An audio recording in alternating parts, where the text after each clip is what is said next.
Attorney Michael, doon sa mga nakalipas na pagdinig sa Senate and House of Representatives, mapunta po tayo dito po sa usapin po ng flood control na, 'di ba, ito po ay nala-live stream, napapanood po ng mga mamayang Pilipino, madlang Pilipino. Pero dito po sa sa investigation ng ICI, 'di ba nung una hindi po pinayagan at ngayon may mga statement po sila na tila urong-sulong na ila-live stream pero meron na naman like parang konting limitations.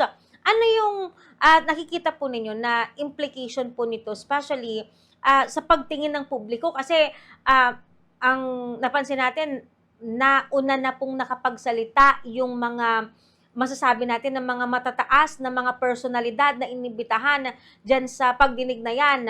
'Di ba, nakapagsalita na itong si former House Speaker Martin Romualdez.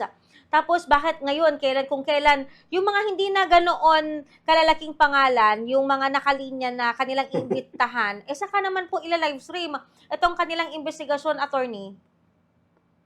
Ikaw talaga, Mambo Justin, ha? Yung pero I agree with you 100%, no? Yung I mean, yung iniisip mo na parang huli na sa lahat, no? Bakit kung kailan yung mga minor players na yung mga magte-testify o maglalabas ngayon gusto na nila i-live stream.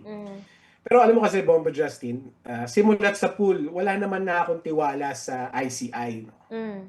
O wala naman na akong inaasahan na mangyayari sa ICI. Kasi hindi naman siya prosecutorial body. Diba? Kahit si Pangulong Marcos, sinabi na fact-finding body lang yung ICI. No? Ibig sabihin, at the end of the process, wala rin naman silang magagawa kung hindi magrekomenda lang.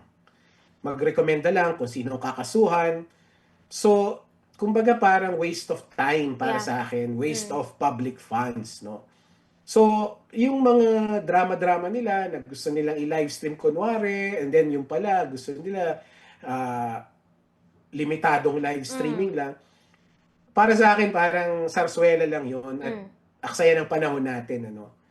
Ang, para sa akin, kung ako tatanungin mo, kung pinag-uusapan natin live streaming, mas gusto ko ma-live stream yung investigasyon na ginagawa ng ombudsman at yung trial na mangyayari sa Sandigan Bayan.